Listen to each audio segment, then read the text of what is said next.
Hello बच्चों, आज हम करेंगे ग्रामर टॉपिक विराम चिन्ह, जिसे इंग्लिश में पंक्चुएशन बोलते हैं। तो विराम चिन्ह शुरू करने से पहले मुझे यह बताइए कि अगर गाड़ी में ब्रेक ना हो तो क्या होगा।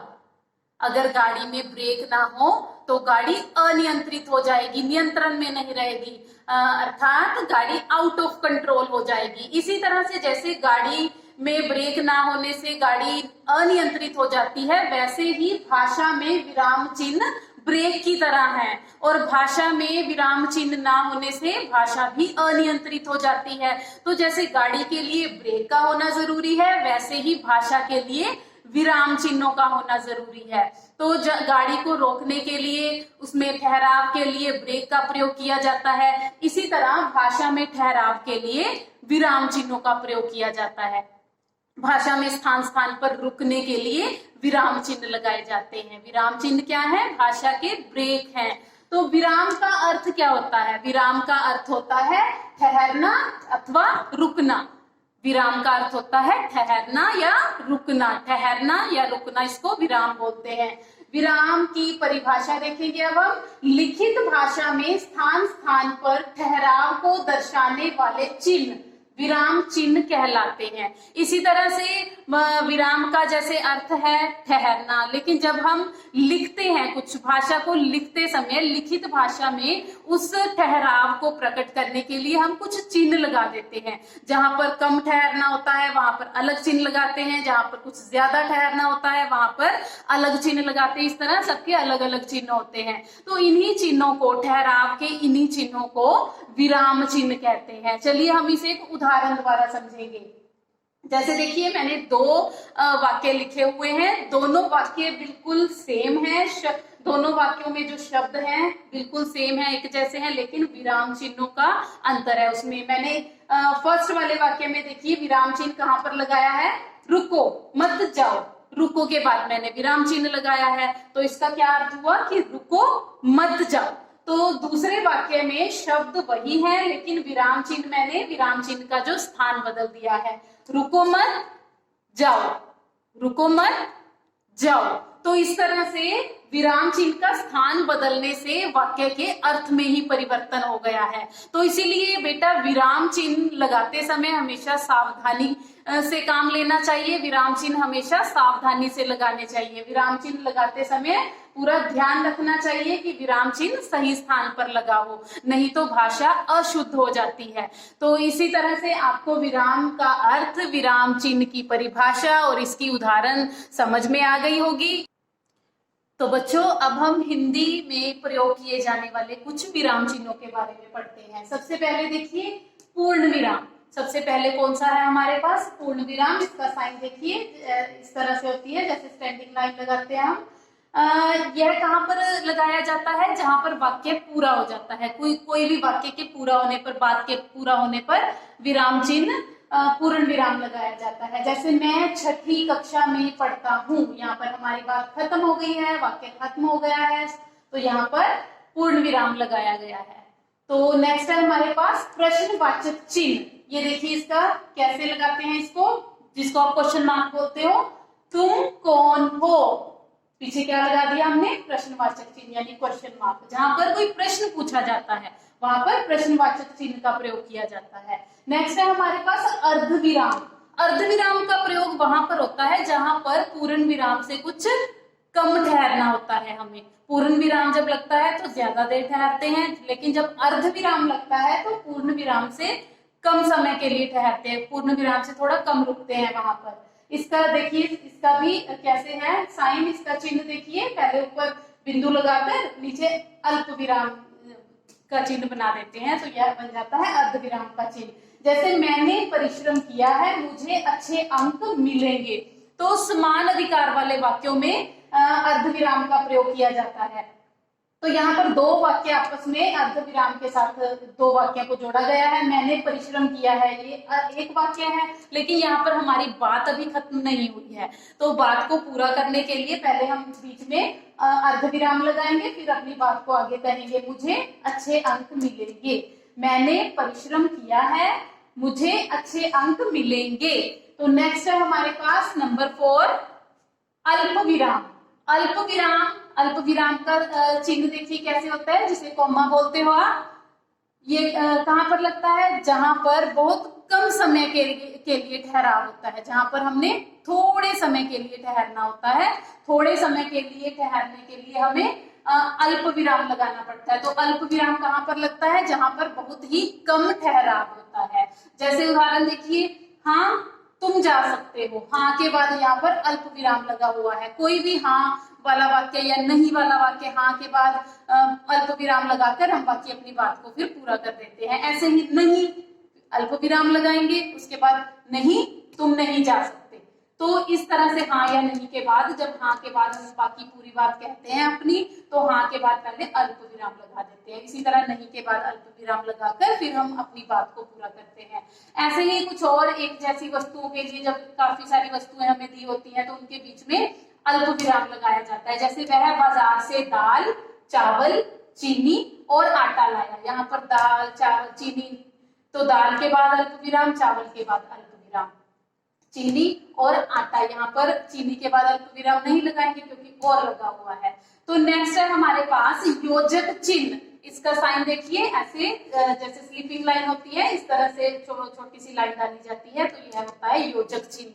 योजक चिन्ह कहाँ पर लगता है, योजक चिन्ह एक तो शब्द युग्मों के बीच में लगाया जाता है, जहां पर शब्द युग्म आ जाते हैं, यानी शब्दों के जोड़े, शब्दों के पेयर्स दिए हो हमें, वहां पर शब्द युग्म के साथ, या फिर एक जैसे शब्द आ जाते हैं। एक ही शब्द को दो बार बोला जाता है, दोहराया जाता है। एक ही शब्द जब दोहराया जा रहा है तो वहां पर भी योजक चिन्ह का प्रयोग किया जाता है। या फिर समानता को दिखाने के लिए, जहां पर किसी वस्तु की या व्यक्ति की किसी दूसरे वस्तु या व्यक्ति के साथ समानता की जाती है, तो उसे क्या कहते हैं, वहां पर क्या लगाते हैं, योजक चिन्ह। जैसे लेन देन, वह लेन देन में खरा है। बार बार, वह बार बार आता है। दूध सी सफेद, वह दूध सी सफेद है। तो इस तरह से ऐसे वाक्यों में शब्द युग्म वाले यानी जोड़े वाले वाक्यों में, पेयर्स वाले वाक्यों में बार बार यानी दो बार लिखे जाने वाले, एक ही जो शब्द को दो बार लिखा जाता है, दोहराया जाता है, दोहराए जाने वाले शब्दों के बीच, और समानता वाले शब्दों में जहां पर समानता दिखाई गई हो। तो समानता दिखाने के लिए भी हम यहाँ पर योजक चिन्ह का प्रयोग करते हैं। जैसे दूध सी सफेद, यहाँ पर देखिए लेन, फिर बीच में लेन देन के बीच में योजक चिन्ह लगा हुआ है, बार बार के बीच में योजक चिन्ह लगा हुआ है, और दूध सी सफेद, दूध फिर योजक चिन्ह सी, दूध सी सफेद। तो इस तरह से आपने पूर्ण विराम, प्रश्नवाचक चिन्ह, अर्ध विराम, अल्प विराम और योजक चिन्ह कर लिया है। तो ये आपको अच्छी तरह से समझ आ गई। तो नेक्स्ट है बेटा विवरण चिन्ह, नंबर 6 विवरण चिन्ह। विवरण चिन्ह का देखो, विवरण चिन्ह ऐसे लगाया जाता है, ऐसे हम लगाते हैं इसे। कहाँ पर प्रयोग होता है, किसी चीज का विवरण देने के लिए, किसी बात का विवरण देने के लिए, ब्यौरा देने के लिए विवरण चिन्ह का प्रयोग किया जाता है। जैसे हमने किसी मान लो निबंध का विवरण देना है, निबंध के भेदों का वर्णन इस प्रकार है, फिर हम विवरण चिन्ह लगा देते हैं। यहाँ पर इस प्रकार है लिख के विवरण चिन्ह लगाएंगे, और इसके बाद हम अपने जो भी है निबंध के बाकी सारी इसके भेदों का वर्णन कर देंगे। भेदों का वर्णन करने से पहले हम इसके लिए ये वाली लाइन लिखेंगे कि निबंध के भेदों का वर्णन इस प्रकार है। इस प्रकार है लिखकर हमने क्या लगा दिया, विवरण चिन्ह। उसके बाद हम उसका सारा वर्णन कर देंगे, सारी बात बाकी की कह देंगे। तो इस तरह से नेक्स्ट है हमारे पास विस्मयादिबोधक चिन्ह। विस्मयादिबोधक चिन्ह का प्रयोग कहाँ पर होता है, जहां पर हर्ष, शोक या आश्चर्य के भाव प्रकट होते हैं। हर्ष मतलब खुशी, शोक मतलब गमी, या फिर आश्चर्य मतलब हैरानी का भाव हो जहां पर। तो इसकी उदाहरण देखिए, वाह कितना सुंदर फूल है। वाह के बाद हमने क्या लगाया, विस्मयादिबोधक चिन्ह। तो वाह के बाद विस्मयादिबोधक चिन्ह लगाकर कितना सुंदर फूल है, तो यहाँ पर हैरानी का भाव प्रकट करने के लिए हमने विस्मयादिबोधक चिन्ह का प्रयोग किया है। इसी तरह से दुख का भाव प्रकट करने के लिए भी हम विस्मयादिबोधक चिन्ह का प्रयोग कर सकते हैं। जैसे हाय मेरे पैर में दर्द हो रहा है, तो हाय के बाद हम विस्मयादिबोधक चिन्ह का प्रयोग करेंगे। नेक्स्ट है हमारे पास निर्देशक चिन्ह। निर्देशक चिन्ह देखिए बिल्कुल योजक चिन्ह के जैसे लगाते हैं, इसको भी योजक चिन्ह जैसे हम लगाते हैं वैसे ही निर्देशक चिन्ह लगाते हैं।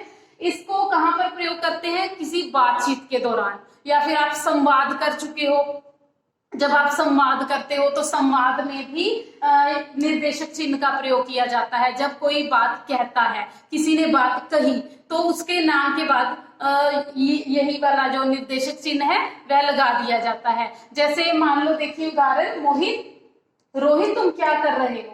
मोहित ने कही है यह बात, तो जिसने कही है उसका नाम लिखा होता है। जैसे आप कोई पाठ पढ़ते हो, आपके पाठ में भी होता है, कोई नाटक दिया होता है या कोई एकांकी दी होती है, तो उसमें क्या होता है, जो भी पात्र दिए होते हैं, पात्र के नाम के साथ पहले एक पात्र का नाम लिखा जाता है, फिर निर्देशक चिन्ह लगाकर वह जो बात कह रहा है उसकी बात लिखी जाती है। जैसे कि आप पाठ में करते हो, मोहित ने कहा, पहले मोहित जो बात कह रहा है, मोहित का नाम लिखकर यहाँ पर फिर हम निर्देशक चिन्ह लगा देंगे। फिर मोहित ने क्या कहा वो सारी बात लिख देंगे। मोहित ने क्या कहा, रोहित तुम क्या कर रहे हो।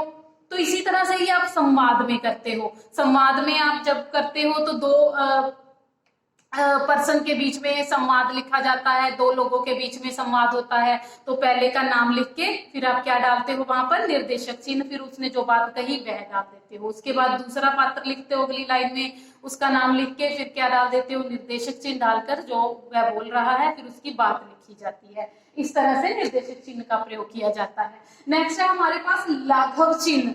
लाघव लघु शब्द से बना है। लघु मतलब छोटा, लघु का क्या मतलब होता है, छोटा। लघु का अर्थ होता है छोटा।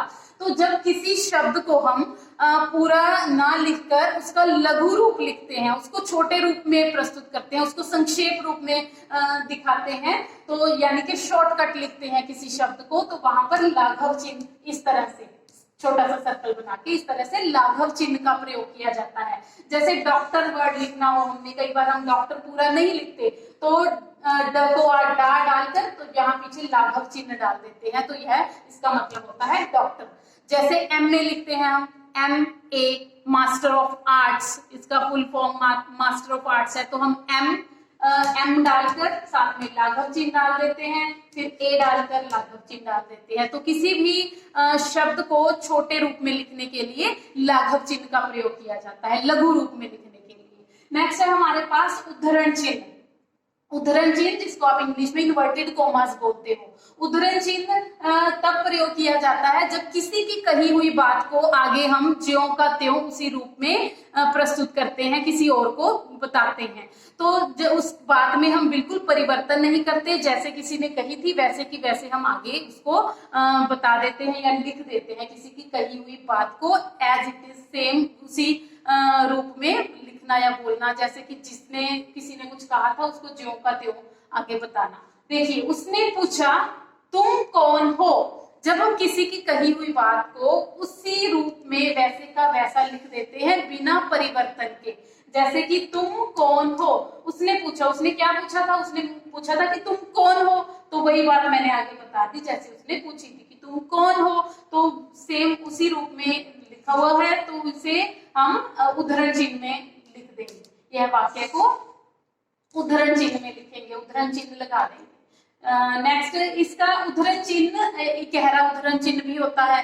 ये यहाँ पर जैसे इन्वर्टेड कॉमास है आपके दो लगाए हुए हैं, तो यहाँ पर इकहरा उद्धरण चिन्ह भी लगाया जाता है कई बार। इकहरा उद्धरण चिन्ह कहाँ पर लगता है, इकहरा उद्धरण चिन्ह वहां पर लगता है जहां पर किसी प्रसिद्ध पुस्तक का नाम हो, किसी प्रसिद्ध पुस्तक को अलग से दिखाने के लिए वहां पर हम इकहरा उद्धरण चिन्ह प्रयोग करते हैं। या फिर किसी व्यक्ति के, किसी प्रसिद्ध व्यक्ति के उपनाम के साथ, उसके नाम के साथ उपनाम दिया होता है, तो उपनाम को हम इकहरे उद्धरण चिन्ह में लिख देते हैं। जैसे देखिए, सूर्यकांत त्रिपाठी निराला प्रमुख छायावादी कवि हैं।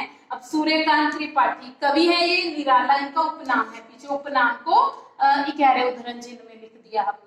नेक्स्ट है तुलसीदास ने रामचरितमानस की रचना की। अब तुलसीदास ने किसकी रचना की, रामचरितमानस, उनकी पुस्तक का नाम था। तो तुलसीदास ने रामचरितमानस को हमने इकहरे उद्धरण चिन्ह में डाल दिया।